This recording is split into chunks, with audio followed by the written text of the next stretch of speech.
ప్రతి నెల అమావాస్యకు ముందు వచ్చే ఏకాదశిని బహుళ ఏకాదశి అంటారు.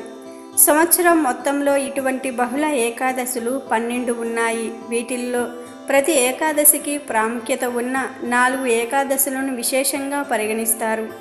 ఏకాదశి అనే పేరులోనే పవిత్రత కనిపిస్తూ ఉంటుంది. ఏకాదశి వ్రతం వలన శ్రీ మహావిష్ణువు మహత్యం తెలుస్తుంది. ఏకాదశి అనే పుణ్యతిథి ప్రతి నెలలోనూ 2 సార్లు వస్తుంది.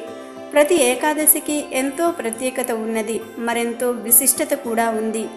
బహుళ ఏకాదశి వ్రత ఫలితాలను తెలిపే కథలెన్నున్నా మనకు ఆధ్యాత్మిక గ్రంథాలలో కనిపిస్తూ ఉంటాయి. అలా బహుళ పక్షంలో వచ్చే ఏకాదశి రోజున ఉపవాసం ఉండి అత్యంత భక్తి శ్రద్ధలతో స్వామిని దర్శించుకుంటూ వీలైతే విష్ణు ఆలయానికి వెళ్ళి పూజాభిషేకాలు జరిపించి స్వామివారికి ఇష్టమైన నైవేద్యాలను సమర్పించాలి. ఇలా చేయటం వల్ల ఆ స్వామి అనుగ్రహం మనపై ఉంటే కోరుకున్న కోరికలు నెరవేరుతాయి. కుంతి ద్రౌపదితో కలిసి హస్తినాపురం చేరుకున్న పాండవులకు ధృతరాష్ట్రుడు, గాంధారి, భీష్ముడితో పాటు మిగతా గురువులు, యోధులు అంతా ఘనంగా స్వాగతం పలుకుతారు. పాండవులు ధర్మరాజును యువరాజుగా ప్రకటించాలి అని హస్తినాపురం ప్రజలు కోరుకోవటంతో ధృతరాష్ట్రుడు పట్టాభిషేకం చేస్తాడు. ఈ కార్యక్రమానికి శ్రీకృష్ణుడు కూడా విచ్చేస్తాడు. ఆ రోజు రాత్రి శ్రీకృష్ణుడు ధర్మరాజు మధ్య సంభాషణ జరుగుతూ ఉంటుంది. రాజ్యంలో శ్రేయస్సు కోసం ఏం చెయ్యాలో శ్రీకృష్ణుణ్ణి తెలియజేయమని ధర్మరాజు కోరతాడు. అప్పుడు శ్రీకృష్ణుడు, ఇప్పుడు నేను చెప్పే ఈ 5 వస్తువులను ఇంట్లో ఉంచుకుంటే జీవితంలో అపారమైన సంపదలు, శ్రేయస్సు కలుగుతాయని శ్రీకృష్ణుడు స్వయంగా చెప్తాడు ధర్మరాజుకి. కేవలం సంపదలే కాదు, అనుకున్న పనులు నెరవేరుతాయి, మనసు ప్రశాంతంగా ఉంటుంది. 5 వస్తువులలో మొదటిది నీళ్లు. హిందూ సాంప్రదాయంలో దేవుడికి భక్తితో నీటిని సమర్పిస్తారు. సూర్య భగవానుడికి నీళ్లతో ఆర్జ్యం ఇస్తారు. అంతేకాక ఇంటికి వచ్చిన అతిథికి ముందు త్రాగడానికి నీళ్లు ఇస్తారు.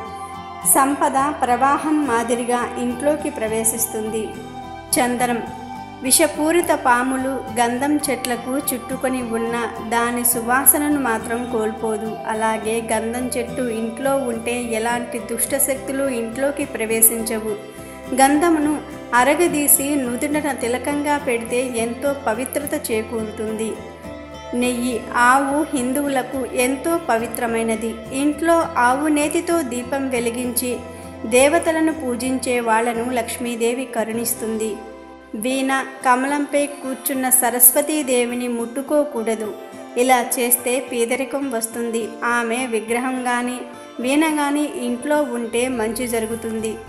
తేనె కేవలం మనుషులకు ఆరోగ్యం ఇవ్వటమే కాదు, మనశ్శాంతిని కలిగిస్తుంది. ఇంట్లోని ప్రతికూల శక్తులను తొలగించి అనుకూలమైన వాతావరణం కలిగిస్తుంది. మంచి తేనెను తీసుకోవటం వల్ల ఆరోగ్యంతో పాటు ఐశ్వర్యం కూడా ప్రాప్తిస్తుంది అని శ్రీకృష్ణుడు ధర్మరాజుతో చెప్పాడు. కావున ఈ 5 ఎవరైతే తమ ఇంట్లో పెట్టుకుంటారో వారికి సిరి సంపదలు, అష్టైశ్వర్యాలు, భోగభాగ్యాలు కలుగుతాయి. కాబట్టి రాజ్యంలో ఈ 5 వస్తువులను ప్రతి ఒక్కరూ పెట్టుకునేలా చేయమని శ్రీకృష్ణుడు ధర్మరాజుతో చెప్తాడు. కాబట్టి ఇప్పుడు మనం చెప్పుకున్న ఈ 5 వస్తువులను మీ ఇంట్లో ఉంచుకొని ఐశ్వర్యం మీరు సొంతం చేసుకోండి. వీడియో నచ్చితే లైక్ చేయండి, షేర్ చేయండి, బట్ సబ్స్క్రైబ్ చేసుకోవడం మర్చిపోవద్దు.